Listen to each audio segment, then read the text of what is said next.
Olá, queridos alunos do terceiro ano. É um prazer novamente estar aqui com vocês, ainda para falar da filosofia medieval. Hoje, exatamente, nós vamos tratar de São Tomás de Aquino, o filósofo que viveu no século XIII, que foi fundamental às ideias que a Igreja colocou em prática a partir da sua filosofia. Eu gostaria apenas de tratar com vocês alguns aspectos da filosofia medieval, ainda falando um pouquinho de Agostinho e já pegando um gancho aqui em São Tomás de Aquino. Durante esse período que nós vamos tratar, que é justamente o século XIII, nós já tínhamos uma mudança bastante significativa na Idade Média. Vocês devem ter visto na história com o tio Wander que a Idade Média, ao final do seu processo, chamada Baixa Idade Média, nós tivemos uma produção um pouquinho mais reluzente em relação ao conhecimento e em relação à própria filosofia. E, obviamente, isso se dá pelas inúmeras universidades que surgiram na Europa nesse momento, todas elas com as ideias ou, basicamente, a metodologia utilizada pelos escolásticos, a escola a filosófica na qual São Tomás de Aquino faz parte, e isso, evidentemente, é influenciado pela figura de Aristóteles.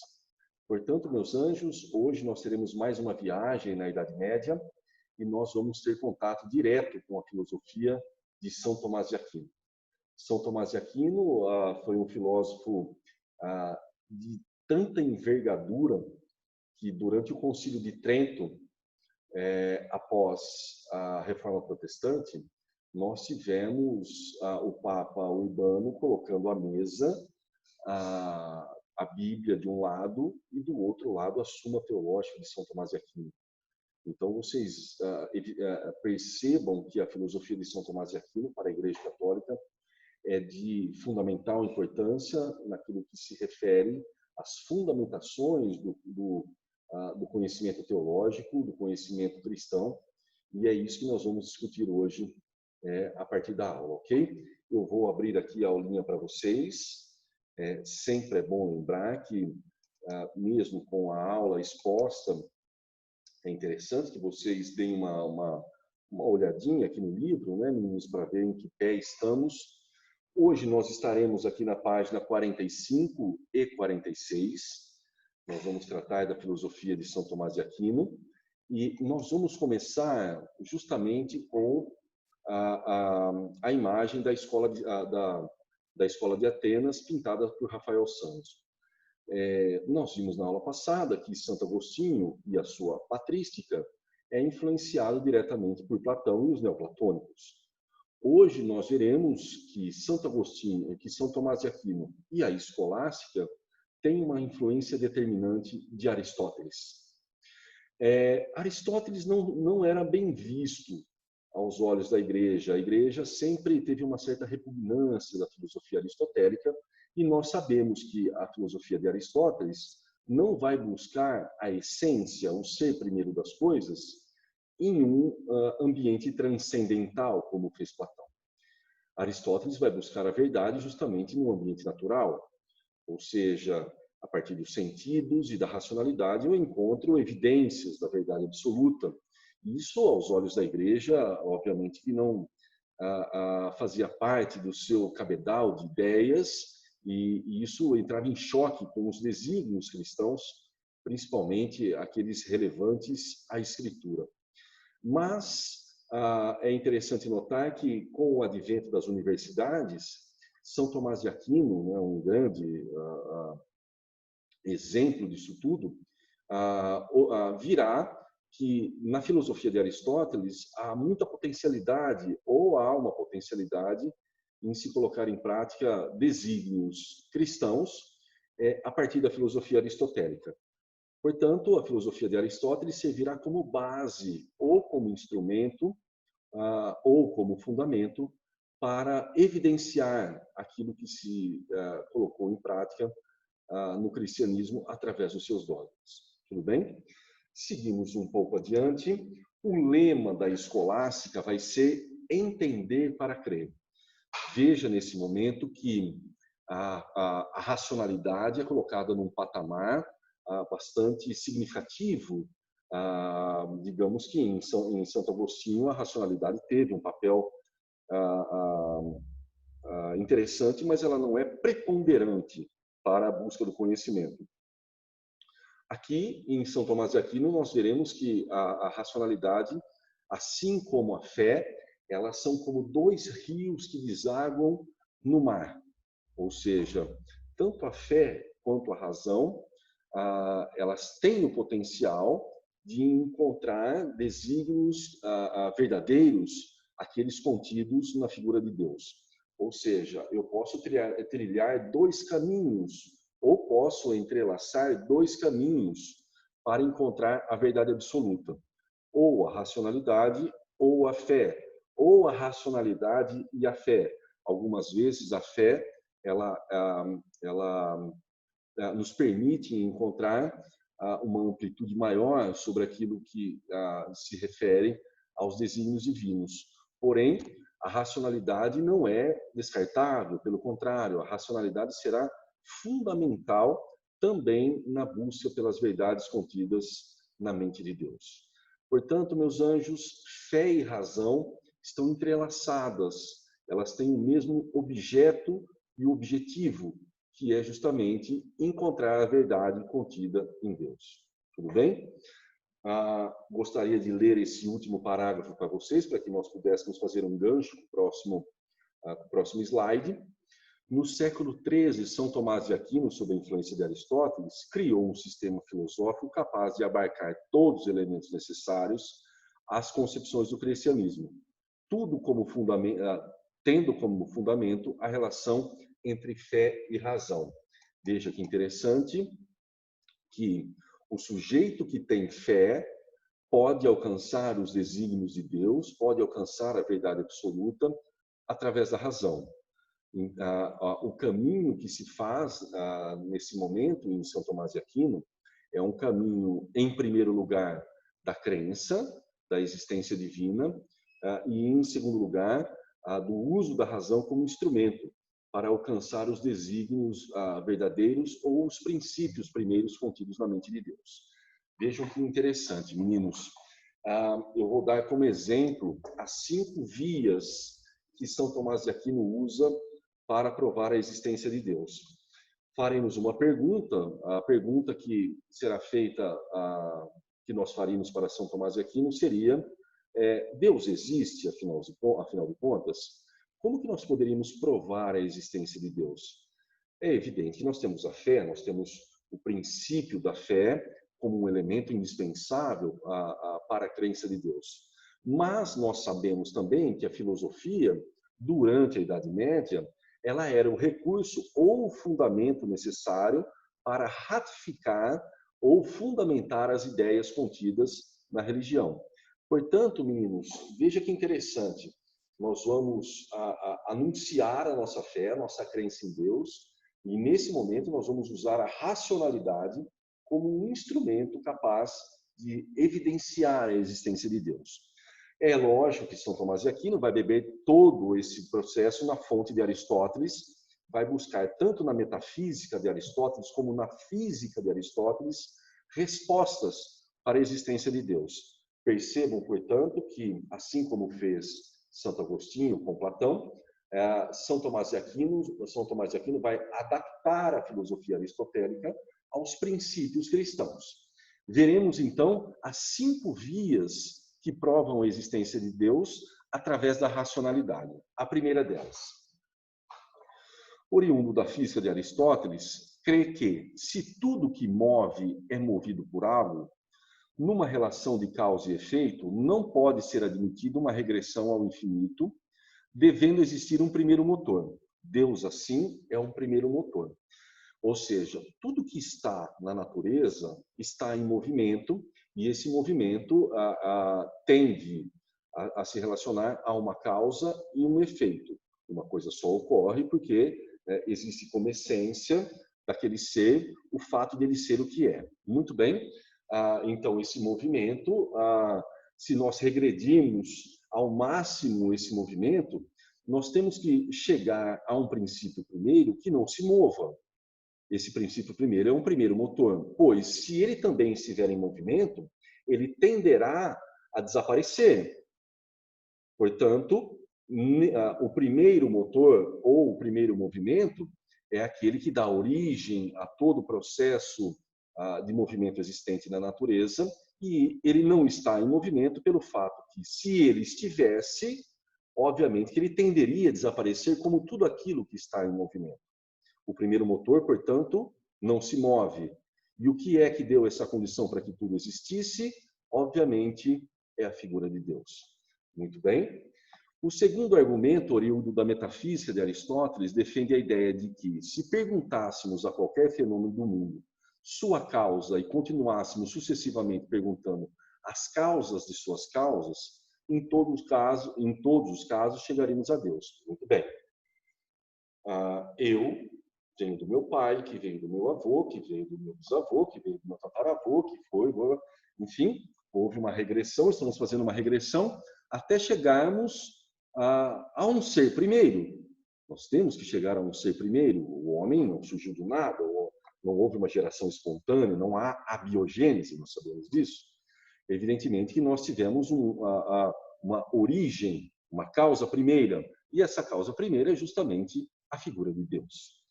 O terceiro argumento, baseado nas noções de necessidade e contingência de Aristóteles, acredita que, se tudo na natureza fosse contingente, passageiro, é preciso que algo do que existe seja perene. Deus é o primeiro ser, origem de toda necessidade. Muito bem. A noção de necessidade aqui, que São Tomás de Aquino busca em Aristóteles, significa que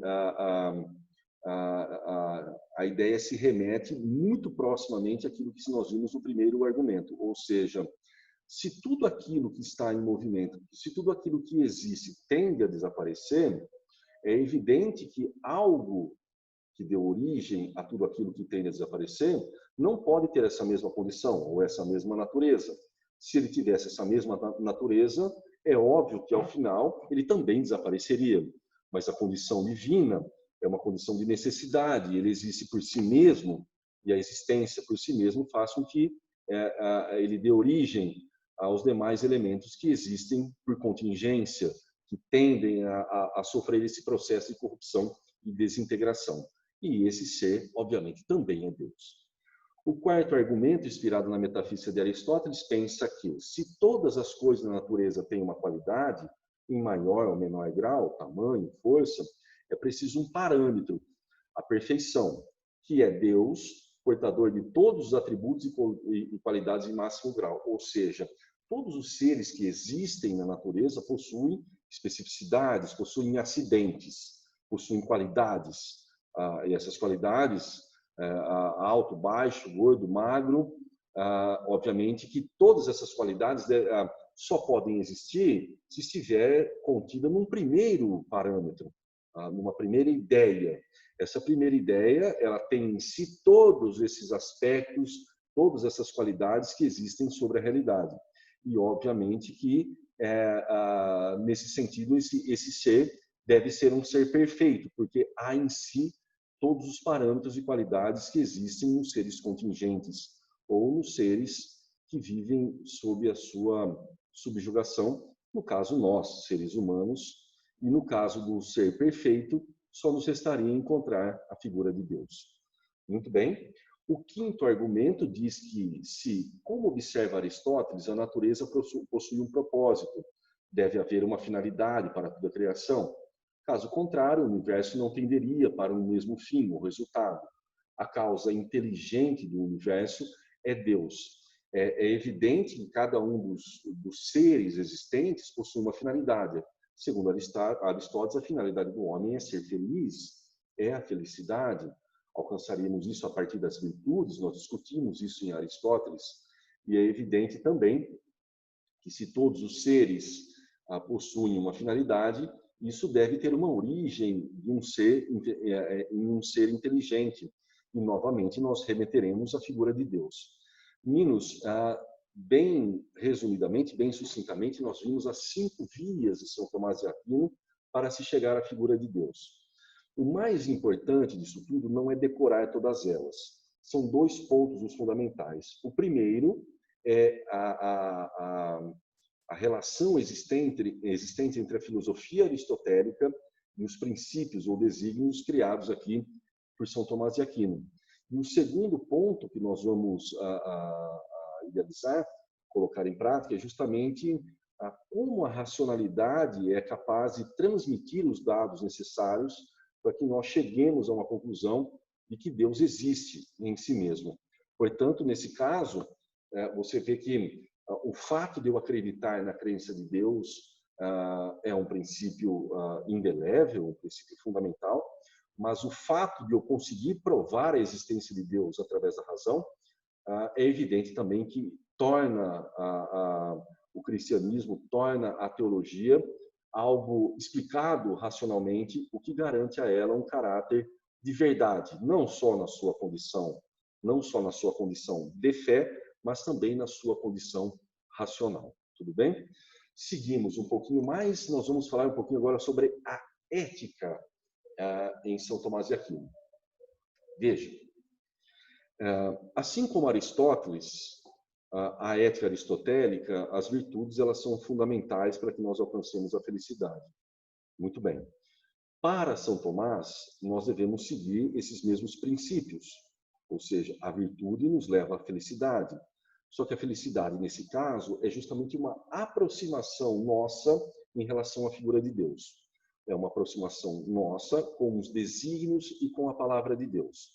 Para que isso ocorra, meus anjos, é necessário que eu use a racionalidade como fundamento das minhas relações com o outro. E, obviamente, me aproxime cada vez mais da palavra de Deus. Nesse sentido, nós temos também 5 virtudes cardeais que nos permitiria, 4 virtudes cardeais que nos permitiria alcançar os desígnios de Deus, nos aproximar daquilo que é bom e bem e belo. Muito bem. Esses 4 pontos cardeais, meninos, eles estão relacionados, primeiro, à prudência, ou seja, o que é um ser prudente? É um ser que consegue ter um certo comedimento entre as coisas, não é um ser apegado em excessos, não é um ser apegado em vícios, não é um ser que se deixa levar pelas paixões, é um ser, portanto, comedido. Esse sujeito também deve praticar aquilo que ele chama de justiça. A justiça é não privilegiar esse ou aquele e ser justo com todos. Esse sinal de justiça significa que eu tenho que usar a chamada justa medida ou o bom senso nas relações morais que se referem ao indivíduo ou que se referem ao outro. Eu devo ter um pêndulo que deve funcionar na minha racionalidade para que eu tome as decisões mais adequadas na hora de advir aquilo que nós nos referimos à justiça. Muito bem. Nós devemos praticar a fortaleza, essa força interior, a coragem, não o excesso de coragem, mas justamente o destemor, não ser um sujeito que se torna encurralado pelo medo, que se torna encurralado pela fraqueza. Pelo contrário, por conta da presença de Deus em nós, nós devemos usar essa ferramenta justamente como um princípio e como um valor da minha fortaleza, da minha força para encarar os desafios do mundo. Okay? A temperança, a questão da moderação. Eu falei dos excessos no primeiro momento, agora nós temos que ter muito cuidado com as trapaças e as malícias que o mundo mundano nos traz. Nós somos sempre atraídos para que nós possamos sair dessa linha tênue que os cristãos colocam como ética. E essa linha tênue, obviamente, não pode tender para excessos de parte alguma, nem para o bem, nem para o mal. O fato é que ser um sujeito equilibrado, ser um sujeito temperante, me permite estar muito mais próximo, muito mais ligado da frequência das palavras divinas contidas na Escritura. Portanto, meus anjos, para que eu seja ético, para que as virtudes me levem à felicidade, eu tenho que colocar em prática algumas virtudes, que são chamadas de virtudes cardeais, e que me permitem uma proximidade dos desígnios cristãos. Quanto mais próximo eu estou desses desígnios cristãos, mais próximos eu estou da beatitude, daquilo que nós chamamos de vontade divina, ou da própria palavra de Deus, ok? Nós vamos falar, por fim, aqui das 4 leis que estão presentes no universo: a lei eterna, a lei natural, a lei humana e a lei divina. Nós vivemos sobre as leis humanas e também somos acometidos pelas leis naturais: chuva, sol, tempo e assim sucessivamente. Okay? As leis humanas são aquelas designadas pelo próprio homem, são convenções datadas pelo próprio homem. Muito bem. Para que nós tenhamos um equilíbrio entre a lei humana e a lei natural, nós temos que ter como fundamento das nossas idealizações e da nossa legislatura a própria fundamentação da lei divina, ou seja, a Sagrada Escritura. Significa, portanto, que um Estado, ele deve ter as suas próprias leis, a racionalidade deve ser um instrumento da devida colocação de cada uma dessas leis para que um Estado funcione adequadamente, mas esse Estado deve conter em si mesmo princípios que são norteados justamente pelas Santas Escrituras. Ou seja, não que se trate puramente de um Estado teocrático, pois razão e fé, nesse momento, eles estão em consonância, ou seja, aquilo que é de bom senso da razão será colocado em prática como lei. Só que esse bom senso, ele deve ter como fonte ou como instrumento de ligação justamente as chamadas Santas Escrituras, ou as Escrituras Sagradas. Ou seja, para que eu fundamente as leis no meu país, no meu estado, as Escrituras Sagradas seriam o ponto fundamental para que eu coloque em prática um estado onde prevalecerá o equilíbrio, o bom senso e a palavra de Deus como parâmetro para que todos nós possamos viver. Uma vez condicionada essa condição, nós alcançaríamos parte daquilo que está contido na mente divina, que é chamada a lei eterna. A lei eterna é justamente essa força incondicional que fez com que tudo existisse a partir do verbo. E é lógico que quanto mais nós praticamos a palavra de Deus, seja no âmbito político, seja no âmbito ético, ou seja num âmbito de conhecimento, mais próximos estaremos daquilo que se refere à própria figura divina contida nas leis eternas. Tudo bem, meus anjos? Eu convido a vocês novamente para fazer os exercícios que serão corrigidos na próxima aula. Há uma certa dúvida sobre o retorno ou não, né? Eu não sei se esse vídeo será passado após o retorno das aulas. Nós teremos uma reunião hoje, estou falando hoje no dia, hoje é exatamente 10, eu não sei se é 10 ou 11/6, alguma coisa assim. Mas o fato é que nós teremos uma reunião hoje e nós decidiremos o retorno ou não. Caso não seja colocado em prática esse vídeo, eu lamento. Mas caso seja colocado em prática, tentem realizar os exercícios de Santo Agostinho e São Tomás de Aquino, que eu corrigirei eles mesmos na próxima aula, ok? Do mais, eu desejo a vocês um beijo. Estou morrendo de saudade, realmente. Espero que esteja tudo bem com vocês. Fiquem em paz.